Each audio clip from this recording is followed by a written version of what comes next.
Pembunuhan di MK tahun 2019.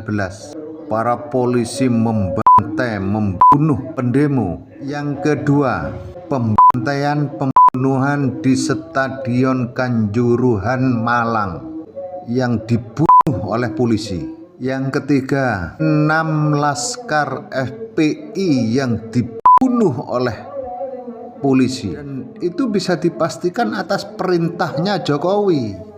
Jokowi itu seorang bangsat. Orang yang membenci Pak Jokowi ini, terkadang mereka sangat kebablasan dalam melakukan kritik. Bahkan menurut saya seakan-akan mereka ini sudah tidak bisa lagi membedakan antara kritik, ujaran kebencian, dan juga fitnah. Seperti yang dilakukan oleh orang yang ada di video tadi ya teman-teman. Menurut saya apa yang dilakukannya itu bukan lagi masuk pada wilayah kritikan. Tapi semua yang disampaikan itu adalah bentuk ujaran kebencian dan fitnah semata yang dia tujukan itu kepada Pak Jokowi. Sekarang bagaimana mungkin meninggalnya 6 laskar FPI dan tragedi Kanjuruhan tersebut adalah kesalahan Pak Jokowi? Yang membuat saya sakit hati kepada Jokowi sampai sekarang, bahkan sampai di akhirat nanti, Jokowi tetap saya akan tuntut. Yang pertama, pembunuhan di MK tahun 2019. Para polisi membantai, membunuh pendemo. Saya ingat itu 2019 bulan puasa itu, kalau tidak salah tanggal 21. Berapa nyawa yang hilang? Yang kedua,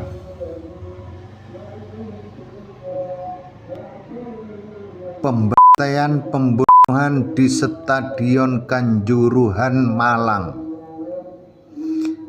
Berapa ratus nyawa yang dibunuh oleh polisi.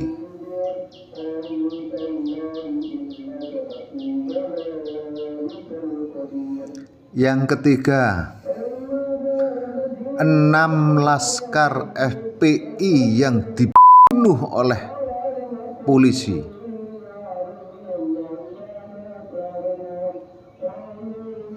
Hanya itu yang saya sakit hati ke Jokowi.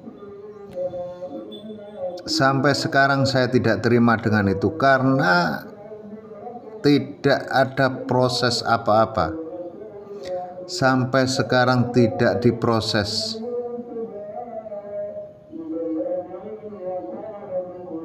Dan itu bisa dipastikan atas perintahnya Jokowi.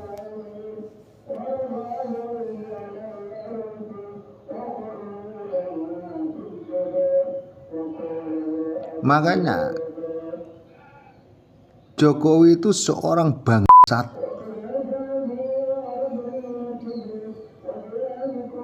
raja tega,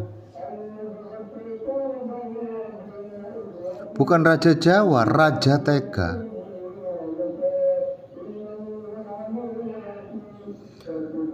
Saya berdoa sekarang hari Kamis, karena saya orang Jawa ya.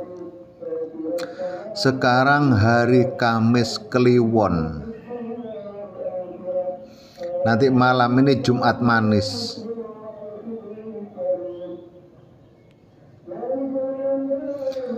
Karena yang dibunuh itu 6 laskar FPI masih sahabat saya.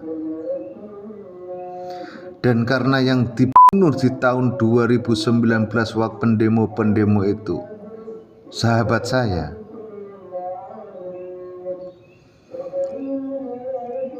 Dan karena yang dibunuh itu di Stadion Kanjuruhan Malang itu banyak saudara-saudara saya. Saya bersumpah, mudah-mudahan ini akan terjadi kepada anak-anaknya bangsat Jokowi itu. Mudah-mudahan anak-anaknya Jokowi akan terjadi seperti kejadian yang terjadi itu.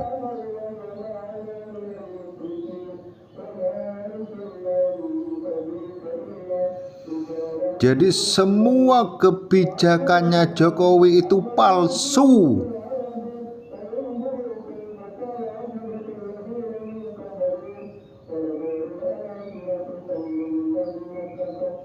Ijazahnya palsu.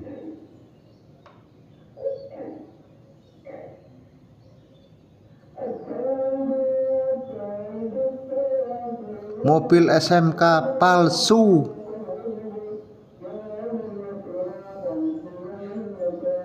Ibu kota palsu yang ada di IKN. Jadi semuanya palsu. Sebagai orang yang pernah menjadi presiden, apalagi 2 periode, bagi saya wajar-wajar aja ya jika Pak Jokowi sering dikritik bahkan disalahkan dari berbagai hal. Bahkan meskipun peristiwa-peristiwa yang terjadi sama sekali tidak ada kaitannya dengan Pak Jokowi. Tapi terkadang yang disalahkan tetap Pak Jokowi. Misalnya harga beras naik, jalan rusak, atau bahkan terjadi bencana. Nah, meskipun sebenarnya jalan itu rusak, harga beras naik, itu adalah tanggung jawab kementerian atau kepala daerah di wilayah itu. Tapi tetap terkadang yang menjadi sasaran untuk disalahkan adalah presiden. Dan hal itu saya anggap wajar ya, karena presiden adalah wajah paling terlihat dari negara. Jadi, apapun yang terjadi di negara ini, baik buruknya, maka seringkali akan dikait-kaitkan dengan presiden. Dan sebenarnya orang melakukan kritik itu adalah hal yang biasa-biasa aja.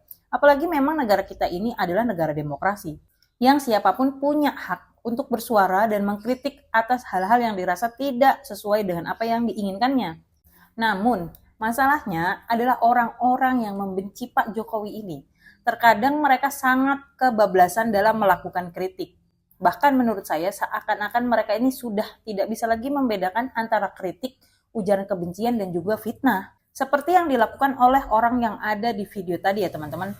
Menurut saya apa yang dilakukannya itu bukan lagi masuk pada wilayah kritikan. Tapi semua yang disampaikan itu adalah bentuk ujaran kebencian dan fitnah semata. Yang dia tujukan itu kepada Pak Jokowi.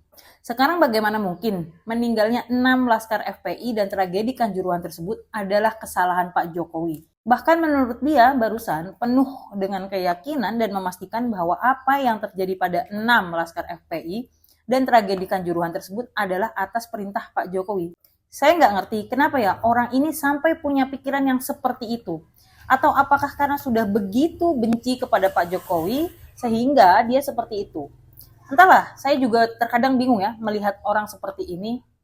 Padahal apa yang dia katakan itu sama sekali nggak logis. Dan bahkan jika dipaksakan pun tidak akan pernah diterima oleh akal sehat kita. Sebut saja contohnya tadi, di mana dikatakan bahwa tragedi Kanjuruhan tersebut adalah kesalahannya Pak Jokowi. Bahkan itu sudah ada perintah Pak Jokowi, sehingga tragedi Kanjuruhan itu terjadi. Padahal penyebab utama peristiwa Kanjuruhan itu adalah karena kesalahan penanganan keamanan dan kondisi stadion yang memang tidak aman, ditambah lagi adanya penggunaan gas air mata di tribun, kemudian pintu keluar yang sempit dan terkunci, ditambah lagi tangganya lumayan curam, yang mana semuanya itu tidak sesuai standar dan melanggar aturan dari FIFA.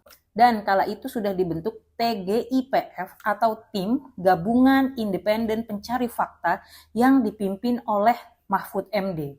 Yang mana hasil dari TGIPF tersebut ditemukan bahwa penyebab tragedi Kanjuruhan tersebut adalah karena maladministrasi sistem keamanan dan infrastruktur, dan dalam hal ini yang bertanggung jawab diantaranya polisi, PSSI, LIB, dan pengelola stadion. Jadi bukan kesalahan Pak Jokowi ya teman-teman, karena Pak Jokowi sama sekali tidak pernah mengarahkan tindakan berbahaya tersebut. Justru Pak Jokowi kala itu sebagai presiden mengambil langkah mengaudit, menyelidiki, dan memperbaiki sistem keselamatan stadion serta memberikan kompensasi kepada seluruh korban. Jadi teman-teman, jangan mudah percaya pada informasi-informasi yang sebenarnya jauh dari fakta dan kebenaran. Bahkan lebih cenderung memfitnah karena didasarkan pada kebencian semata seperti yang dilakukan oleh orang yang ada di video tadi ya. Yuk kalau bisa sebarkan dan viralkan video ini. Siapa tahu sampai di Pak Jokowi atau paling tidak nyampe ke orang yang dekat sama Pak Jokowi. biar Pak Jokowi mengambil langkah hukum. Siapa tahu dengan Pak Jokowi melaporkan orang ini bisa memberikan contoh pelajaran kepada orang lainnya agar tidak mudah mengeluarkan narasi-narasi kebencian, apalagi di dalamnya mengandung unsur fitnah. Oke teman-teman, sekian dulu ya video kali ini, dan nantikan video-video lainnya. Bye!